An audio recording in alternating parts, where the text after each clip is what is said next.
produjo a los españoles su primer contacto con la Ciudad de México. Dice: y desde que vimos tantas ciudades y villas pobladas en el agua y en tierra firme otras grandes poblaciones, y aquella calzada tan ancha y por nivel como iba México, nos quedamos admirados y decíamos que parecía cosa de encantamiento como las que se cuentan en el libro de Amadís, por las grandes torres y cues y edificios que tenían dentro del agua, y todas de cal y canto, y aún algunos de nuestros soldados decían que si aquello no era ensueño. Y no es de maravillarse que yo escriba aquí de esta manera, porque hay mucho que ponderar de aquello que no sé cómo contarlo, ver cosas nunca oídas ni aún soñadas como veíamos. La fascinación, hermanos, es natural en los hombres. Nos maravillamos de la belleza ante lo inesperado o ante lo sobrenatural, pero que el Señor Jesucristo, el Dios omnisciente hecho hombre, se asombrara, es algo que rebasa nuestra capacidad de asombro. Realmente hay algo que maravillara al Señor Jesús. ¿En qué consistió este maravillarse de Cristo? Y lo más importante, ¿puede algo en nosotros producir esta respuesta en Él? A fin de intentar responder estas preguntas, basados en el relato que acabamos de leer, Mateo capítulo 8, versículos 5 al 13, les invito a considerar el tema que hemos titulado Cuando el Señor se maravilla. Antes, hermanos, de pensar en las enseñanzas de este pasaje, debo decir que mi hermano Carlos Viramontes me comentó que es muy debatible que Bernal Díaz del Castillo haya escrito la historia verdadera de la conquista de la Nueva España. Era casi analfabeto. Y hay una teoría que afirma que posiblemente fue el propio Hernán Cortés quien escribió, porque quien escribió esa obra está en primera fila. Sabe lo que sucede, las impresiones, las emociones, las situaciones, de manera que es alguien que estuvo como protagonista del relato, y se discute si fue realmente este soldado o no, pero al margen de eso hay cosas muy interesantes que se narran allí. Una de ellas fue ese impacto que produjo a los españoles cuando cruzaron por el pase de los volcanes y vieron bajo sus pies una ciudad que era como una flor de piedra en medio de un lago. Y dice el autor, dice que pensaban, los españoles casi se pellizcaban para ver si estaban soñando, porque estaban viendo algo de lo que nunca habían oído y que no se podía describir. Eso forma parte de las reacciones emocionales de los seres humanos. Decía el actor Richard Burton, cuando conoció a Liz Taylor, ella volteó y lo vio con sus ojos color lila. Dice: yo sentí que cada poro de mi cara se convertía en un cráter. Fue una situación que lo impactó cuando vio los ojos de esa mujer. Reaccionamos ante esas cosas, pero que Jesucristo se admirara, se sorprendiera, es algo que no deja de asombrarnos. Y de esta situación, hermanos, encontramos cuando menos tres enseñanzas que se derivan. La primera de ellas es que el Señor se maravilló de la misericordia de este centurión. Como sabemos, el centurión de este relato era un oficial de la fuerza romana de ocupación. En la nomenclatura militar de nuestro tiempo sería el equivalente a un capitán primero. Con su conocida agudeza, el puritano Matthew Henry diría que aunque era militar, y dice entre paréntesis, la compasión no parece avenirse con esta profesión, era también un hombre piadoso. Dios tiene su remanente en todas las clases de gentes, y por lo mismo no hay profesión ni lugar en este mundo en el que no se pueda servir a nuestro Dios. Y muchas veces la gracia de Dios se muestra debidamente gloriosa al ganar almas en las circunstancias que parecen en contra. Aunque era militar romano, el hecho mismo de que residiera entre los judíos habla de un continuo recordatorio del yugo de Roma. Cristo, que es el verdadero rey de Israel, le hizo un gran favor enseñándonos con su ejemplo a hacer bien a nuestros enemigos. Por increíble que parezca, en nuestro país, en las Fuerzas Armadas, hay también verdaderos creyentes. Recuerdo al hermano Eden Maldonado, pastor de la Segunda Iglesia Bautista de Tehuacán, que en una gira misionera iba con el hermano Jaime García Merino a la sierra de Oaxaca, y entonces un retén militar paró su autobús. Se sube un militar con la pistola en la mano, encañonando a los pasajeros y diciéndoles directamente: ya te arrepentiste de tus pecados. No, si no te habías arrepentido antes, ahí te ibas a arrepentir. Y tú los apuntaba a todos, y los apunta a ellos: somos misioneros. Gloria a Dios, hermanos, dice, y encañona al que sigue. Dice: hermanos, por increíble que parezca, Dios puede usar a gentes así, y de esa manera, si no habías pensado en arrepentirte, la ves de cerca y a lo mejor haces cuentas con el Señor. Decía Matthew Henry: no hay ninguna profesión que sea un pretexto para no servir a nuestro Dios. Sin embargo, con honrosas excepciones, los soldados extranjeros son las personas más populares de un país ocupado. Normalmente las fuerzas locales buscarán formas de combatir a los ocupantes, y una de esas excepciones fue, por ejemplo, el famoso batallón de los Yanquis Prietos. Los Yanquis Prietos fue un batallón de hombres queretanos de la sierra que peleó del lado de los Estados Unidos en la guerra contra ese país, en el que perdimos la mitad del territorio. Por increíble que parezca, hubo gente de la Sierra de Querétaro que peleaba bajo la bandera de los Estados Unidos, y obviamente pues la forma de llamarlos fue los Yanquis Prietos, ¿no? Porque era gente morena que peleaba por un país extranjero. Es una de las pocas excepciones, y si usted no había escuchado eso, es que es un pasaje oscuro de la historia de Querétaro que a los queretanos no les gusta mucho contar. Sin embargo, en el caso de Israel, además del natural celo nacionalista, la presencia romana en Israel significaba un conflicto religioso. Los celotes nacionalistas radicales tenían una confesión de fe que constaba de 3 artículos: no hay más rey que Dios, no hay más ley que la de Moisés, y no hay más tributo que el del templo. Con tales declaraciones de fe plantearon una fallida guerra contra Roma, de la que habla el historiador judío Flavio Josefo en su obra Las guerras de los judíos. Pero entrando en nuestro tema, los centuriones no eran personas comunes. En lo concerniente a sus tareas propiamente militares, eran la columna vertebral del ejército romano.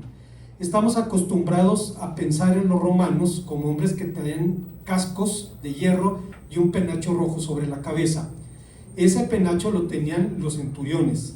Debemos recordar que los combates eran cuerpo a cuerpo, que la visibilidad, que la cantidad de polvo que se levantaba hacía prácticamente imposible identificar al comandante, y era necesario ver ese penacho rojo para saber dónde estaba. De ello, un historiador griego, Polibio, enumeró las cualidades que debería reunir un centurión. No deben ser tanto atrevidos buscadores de riesgo inútil como hombres capaces de dar órdenes firmes en la acción y dignos de confianza. No deben estar ansiosos por lanzarse al combate, pero cuando la presión es demasiado grande, deben estar dispuestos a mantener el terreno y, si es necesario, morir en su puesto. Eran las personas que llevaban el lábaro, aquel distintivo de la legión a la que pertenecían, y cuando había un núcleo de resistencia, un nudo de resistencia, ellos arrojaban el lábaro hacia allá, y el soldado que la recuperaba obtenía un premio en oro. Si los centuriones eran hombres excepcionales, el de este relato lo era aún más, especialmente debido a su singular actitud frente a su sirviente. El término griego que Reina Valera 60 traduce como criado es la palabra griega pes, así se pronuncia, como es homófono con pez, pero tiene otro significado. La palabra pes en griego significa niño, hijo, muchacho, de donde el centurión seguramente hablaba del sirviente como mi muchacho. Estaba mostrando un singular afecto que le unía a él, y las relaciones de aprecio eran excepcionales en el mundo grecolatino, pues en él los esclavos eran considerados herramientas vivientes.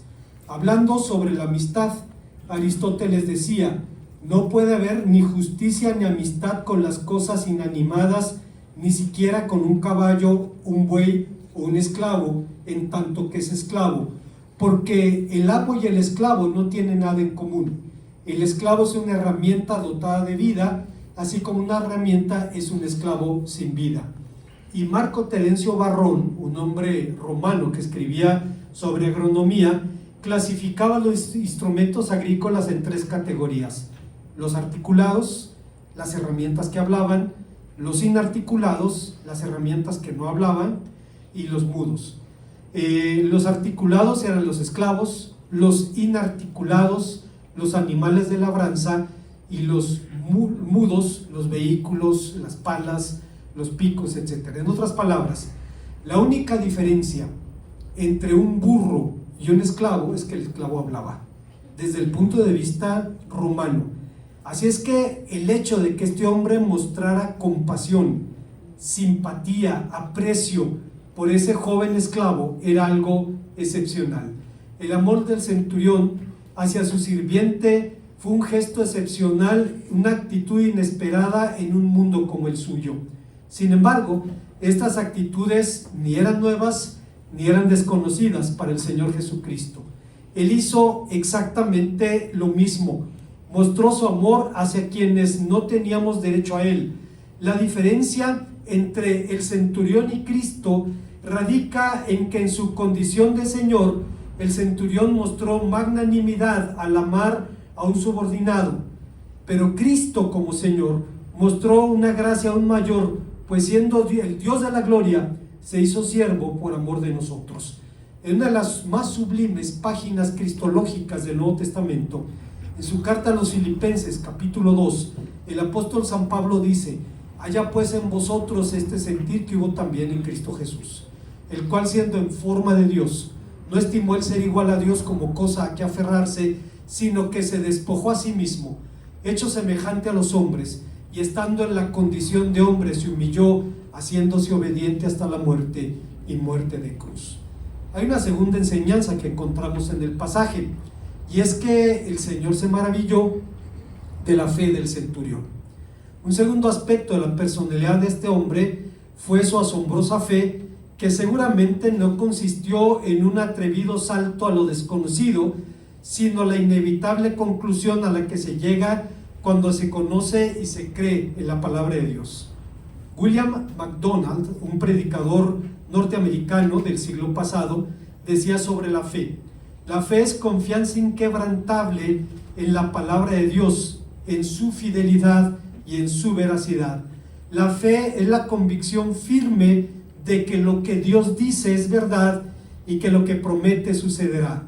Tiene que ver principalmente con el futuro, con lo inevitable, con lo que se espera. Alguien dijo que la fe consiste en un paso al vacío, un aparente paso al vacío, hasta que encontramos roca firme.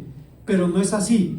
La fe no es un salto a la oscuridad, exige la evidencia más segura que se encuentra en la palabra de Dios. Algunas personas creen equivocadamente que pueden obtener cualquier cosa que deseen si lo creen con suficiente fuerza, pero eso es credulidad, no es fe. La fe necesita apoyarse en la revelación de Dios y aferrarse en sus promesas. Si el Señor hace alguna promesa, entonces es tan seguro como si ya hubiera sucedido. Si Él preside el futuro, ciertamente se cumplirá inevitablemente. No hay riesgo en creer en Dios. Dios no puede mentir, no puede engañar, no puede ser engañado. Creer en Dios es lo más racional, lo más sano y lógico que una criatura puede hacer.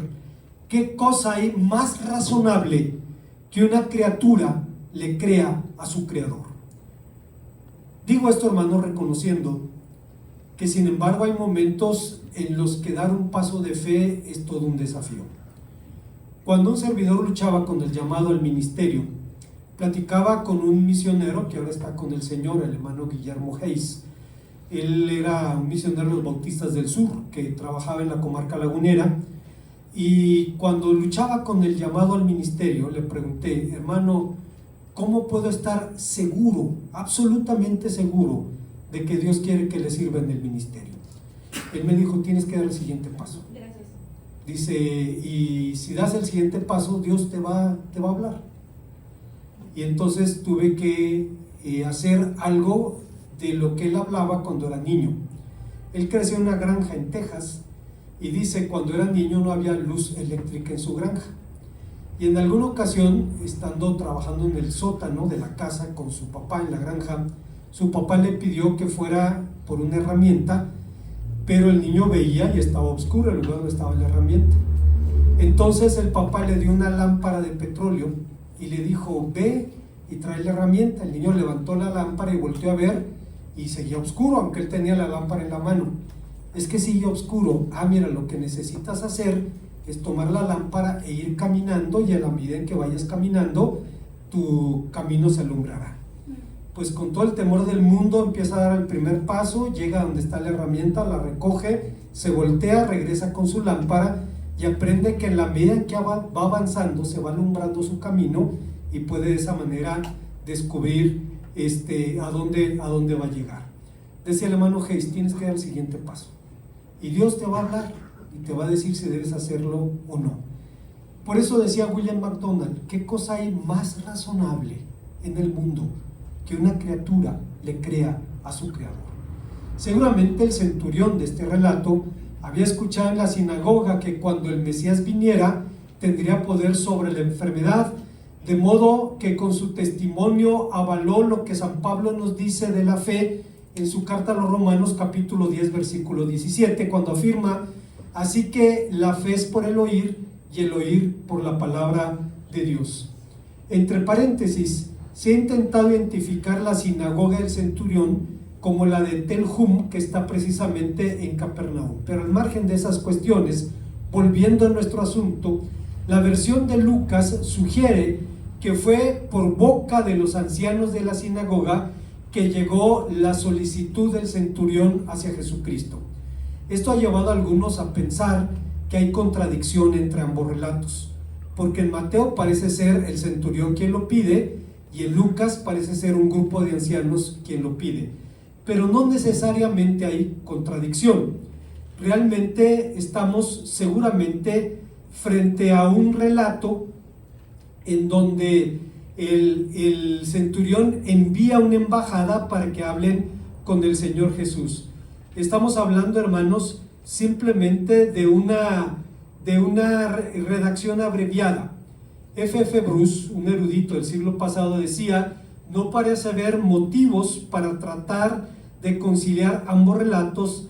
Al hablar con la representación del centurión, Jesús está hablando con él mismo. Lucas, al escribir a lectores mayormente gentiles, destaca que mediante el amor de un gentil se ganaron judíos, y Mateo, escribiendo mayormente para gentiles, destaca que cualquier que pusiera su fe recibiría la aceptación de Jesucristo. No hay necesariamente contradicción. Usted recordará, uno de los relatos de la pasión dice, Pilatos azotó a Jesús, lo cual no significa que personalmente lo hiciera, simplemente dispuso que se le azotara. Pero regresando al asunto, dadas las prescripciones rabínicas sobre la entrada de los judíos al hogar de un gentil, algunos traductores sugieren que el Señor Jesucristo estaba preguntando, ¿quieres que vaya a sanarlo? En lugar de afirmar, pero el texto no da lugar a esa posibilidad. El Señor Jesucristo, yo mismo iré a sanarlo. Hay dos cosas que debemos destacar aquí. Primera, la idea de contaminarse al entrar a un hogar gentil no es cuestión ni de racismo, ni de clasismo, ni de pedigrí, ni nada de eso. Los judíos tienen el concepto de pureza e impureza ritual que los cristianos ya superamos por Jesucristo. Cristo nos dice que la pureza ahora es moral. No es lo que comes lo que te contamina, sino lo que sale de tu interior, porque del corazón salen los robos, las mentiras, las malas acciones, etcétera, etcétera. Nos puede sorprender, pero por ejemplo, un hogar judío religioso tiene dos juegos de cuchillos, dos juegos de tenedores. Uno es para cortar carne y otro es para cortar lácteos. Si erróneamente la persona usa el mismo cuchillo para cortar la carne que para cortar el queso, se contaminó el cuchillo y entonces tiene que tomarlo, enterrarlo en una maceta 8 días, a los 8 días la saca, la limpia y el cuchillo está purificado. Todo esto apuntaba a la purificación perfecta que Jesucristo haría, y por eso ahora para él la noción de pureza e impureza es más bien moral. La otra situación, hermanos, que tenemos que destacar aquí es que el uso de pronombres en griego es mucho más enfático que en español, de modo que lo que el Señor estaba diciendo, bien traducido, sería: yo mismo iré. Y fue justamente esta respuesta la que llevó al centurión a confesar la fe sencilla: Señor, no soy digno de que entres a mi hogar, solamente di la palabra y mi criado sanará. El hombre sabía de autoridad y le dice: tengo hombres bajo mi mando, yo mismo obedezco órdenes, solo di la palabra y será hecho. Esto nos lleva a la tercera y última enseñanza del pasaje. El texto nos enseña que el Señor se maravilló de la humildad del centurión. Hablando, hermanos, de la presencia perturbadora de un poder que ocupa una nación, el profeta Habacuc lo describe de una manera aterradora, porque aquí: yo levanto a los caldeos, nación cruel y presurosa, que camina por la anchura de la tierra para poseer moradas ajenas. Formidable y terrible es, de ella misma procede su poder y su justicia. Sus caballos son más ligeros que leopardos y más feroces que lobos nocturnos. Sus jinetes se multiplicarán, vendrán de lejos sus jinetes y volarán como las águilas y se apresurarán a devorar. Toda ella vendrá a la presa, el terror va delante de ella y recogen cautivos como arena. Escarnecen a los reyes y de los príncipes hacen burla, se ríen de las fortalezas, levantan terraplén y la toman, y luego pasan como un huracán y ofenden atribuyendo su fuerza a su Dios. Esto dijo Habacuc pensando en los caldeos, pero, hermanos, estas palabras describen a cualquier poder imperial, independientemente de su nombre o de su tiempo. Con esto podemos entender lo excepcional de la actitud del centurión del relato, ya que siendo un promotor y custodio del poder de Roma, tenía una actitud muy positiva frente a un pueblo al que Roma nunca quiso entender. Pero está por demás recordar que algunos eruditos piensan que este centurión debe haber sido de la guardia de Herodes Antipas, familiarizado con el judaísmo, aunque el propio relato contradice esa posibilidad, porque los ancianos están sorprendidos diciendo: ama a nuestra nación, Lucas 6:5. Es necesario destacar que en el mundo pagano la humildad no era ninguna virtud. La humildad, definida como la acción de plegarse de un hombre, la actitud de subordinación, ya sea de forma voluntaria o involuntaria. Los griegos la asociaban con la condición baja, la ignorancia, la debilidad, cosas que contrastaban con el ideal clásico de la excelencia. Aristóteles se burlaba de la humildad, contrastándola con el hombre magnánimo, el ideal de hombre para él. Para él, la humildad era una ofensa a la verdad y al genuino conocimiento de uno mismo. En contraste, en la tradición judeocristiana, la humildad y la dependencia son claves para el conocimiento de uno mismo. Ahora resulta claro por qué. Tomás de Kempis, un monje que vivió en el siglo, no recuerdo si fue el siglo XIII, siglo XI, siglo XIII, alemán, él vivió 75 años en un monasterio, era amanuense, copió la Biblia varias veces, era un erudito en la Biblia, escribió una obra que se llama La imitación de Cristo. Léala. Era el devocional de Martín Lutero, de Juan Calvino, de Carlos Spurgeon. Vale la pena leerla. Hay un PDF, descárguela gratuitamente. Si no, cómprela en una librería católica, le va a costar 100 pesos. Pero es una bendición que Dios tiene reservado para su vida si usted lee a Tomás de Kempis.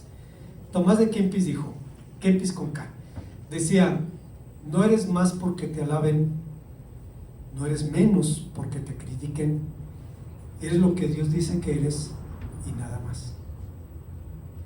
¿Qué dice Dios que somos? Que somos pecadores, que merecemos la muerte, la condenación eterna. Mas Dios muestra su amor para con nosotros, en que siendo aún pecadores, Cristo murió por nosotros. Sí somos así, pero nos ama. Y ni usted ni yo tenemos que hacer nada para que Dios nos ame, ni dejar de hacer nada para que Dios nos ame. Dios nos ama ya, pero nos ama tanto que no puede dejarnos así. Tiene que transformarnos a la imagen de su Hijo. Bueno, la diferencia entre el concepto judio-cristiano y grecolatino radica en la autoconciencia que la criatura tiene de su dependencia del Creador. Como resulta evidente, el concepto de criaturidad era totalmente extraño en la antigüedad clásica. La noción de soy una criatura y tengo una vocación básica. Nuestra vocación es ser siervos de Dios. Fuimos llamados para glorificarlo y para disfrutar para siempre de Él. Regresando a nuestro tema, algo que resulta por demás interesante es el contraste en el argumento sobre la dignidad del centurión. Los ancianos dijeron: es digno de que vayas. El centurión dice: no soy digno de que vayas a mi casa. Y vemos la visión o el concepto que el hombre tenía de sí mismo. El centurión le dijo que no era digno. Después de todo, ¿quién era él para en comparación con el excelso que encarnaba la majestad divina, entrar en conflicto con las tradiciones de su pueblo? Sin embargo, hermanos, descubrió en Cristo un amor que cubre el abismo que separa a los hombres por raza, nacionalidad, clase y cultura. ¿Quién era él para que el Maestro misericordioso entrara en conflicto con las tradiciones de su pueblo? De modo que no era necesario que el Señor Jesús siquiera se acercara al hogar de un gentil. Estaba diciéndole: simplemente di la palabra. Algo muy interesante que ocurre aquí en el texto es que cuando el Señor Jesús dice iré a atenderlo, utiliza la palabra griega terapeo, de donde viene la palabra terapia. Lo que Cristo le dijo, en otras palabras, fue: iré a atenderlo. Y el centurión le dice: no tienes que atenderlo, puedes sanarlo con tu palabra. Y hermanos, entendemos la sorpresa del Señor Jesús. Como conclusión, primeramente es necesario entender de qué habla la Biblia cuando habla de maravillarse. En las escrituras hebreas existen términos para cifrar esta idea, describiendo impresiones positivas o negativas. En sentido positivo, usted recordará Génesis 24, que el patriarca Abraham envía a Eleazar, su siervo, a buscar mujer para su hijo Isaac.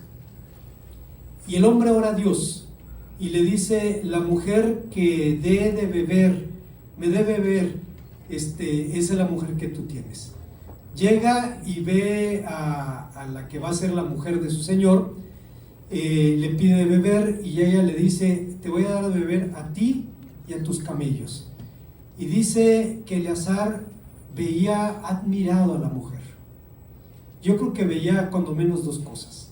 Primero, su belleza, y segundo, la forma como Dios había respondido a su petición.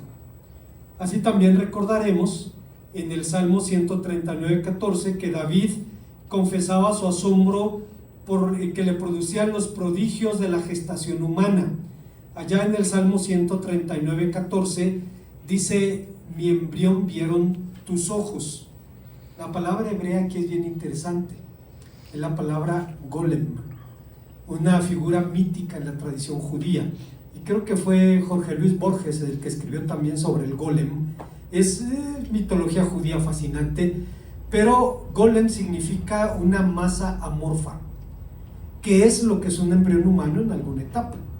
Al principio no se sabe qué es, hasta que poco a poco empieza a adquirir los rasgos. Ahora se puede, mediante algunos estudios, ver los rasgos físicos del bebé.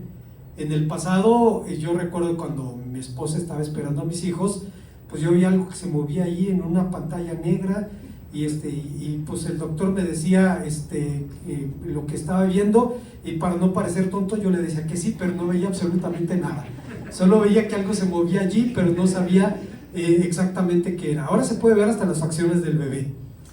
David estaba fascinado cuando decía: mi embrión vieron tus ojos. Le fascinaba. Hermano, las células sexuales humanas son casi más del 90% agua. Dios le pregunta a Job: ¿sabes tú cómo se forman los huesos en el vientre de la madre? No, todavía nos asombra.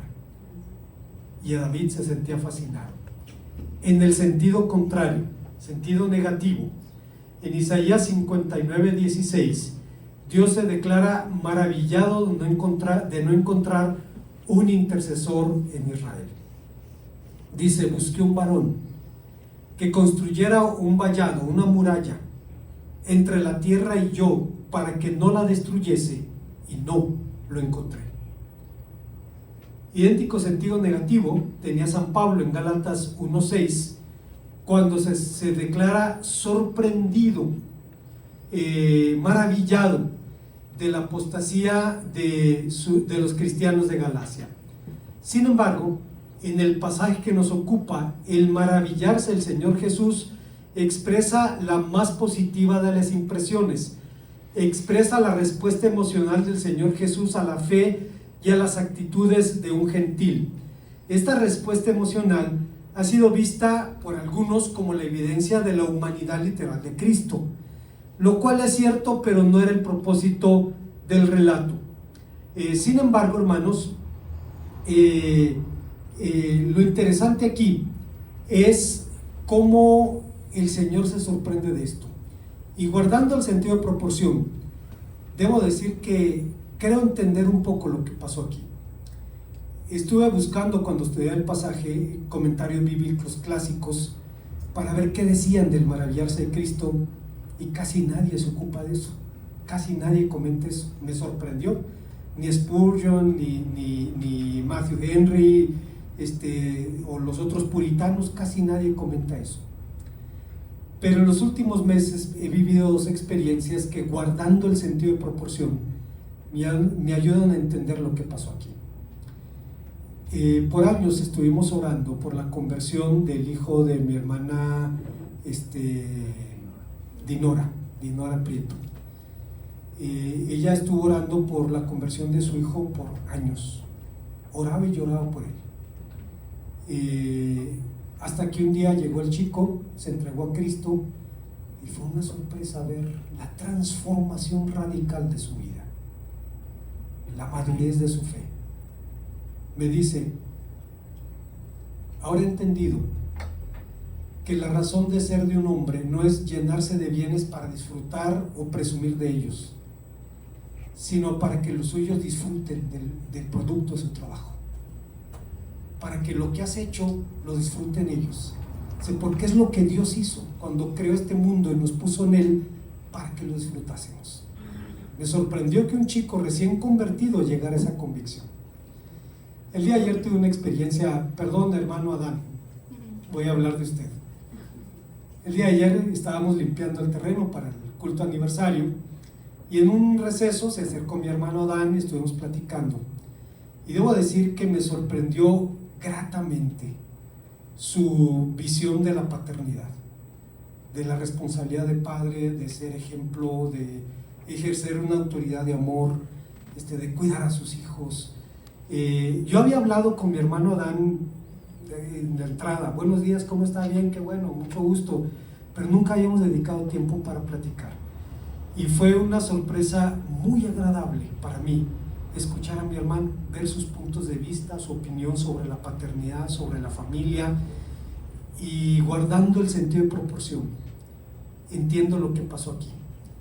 Dice el texto que el Señor se sorprendió gratamente del centurión porque vio a un hombre, a un varón conforme al corazón de Dios. Vio que era gentil. Eso lo descalificaba automáticamente. Vio que era un soldado que participaba en la ocupación y la opresión de su pueblo, pero vio a un varón conforme al corazón de Dios. Una cosa interesante, hermanos, en el Nuevo Testamento todos los centuriones son buenos. Búsquele. Todos son buenos. El que va a traspasar al Señor Jesús y ve que está fluyendo sangre y agua y dice: verdaderamente este era hijo de Dios. El centurión que rescata a San Pablo en las escalinatas de la Torre Antonia y lo lleva en vilo hasta que Pablo le pide poder dar testimonio a su pueblo. Un pasaje fascinante, porque dice que le permitieron hablar y dice: habló en arameo: varones hermanos y ancianos de Israel, oíd. Y dice: todos guardaron silencio, y empezó a contar la historia judía. Todo iba bien hasta que habló de la resurrección, y entonces quisieron matarlo, y Pablo cumple el propósito para el cual Dios lo envió. Dice la Escritura, cuando Dios llama a Ananías, le dice: Señor, es el perseguidor de tu iglesia, ve, porque instrumento escogido me es este. Llevará mi nombre delante de reyes de los gentiles, y yo le enseñaré cuánto es necesario padecer por causa de mi nombre. Termino con esto. Estamos hablando de la sanidad de un enfermo, y la enfermedad representa un reto para todos nosotros. Desde que entró el pecado y la muerte a la humanidad, estamos sujetos a estas situaciones. Pero Matthew Henry dijo que la enfermedad corporal es para Cristo su humilde siervo.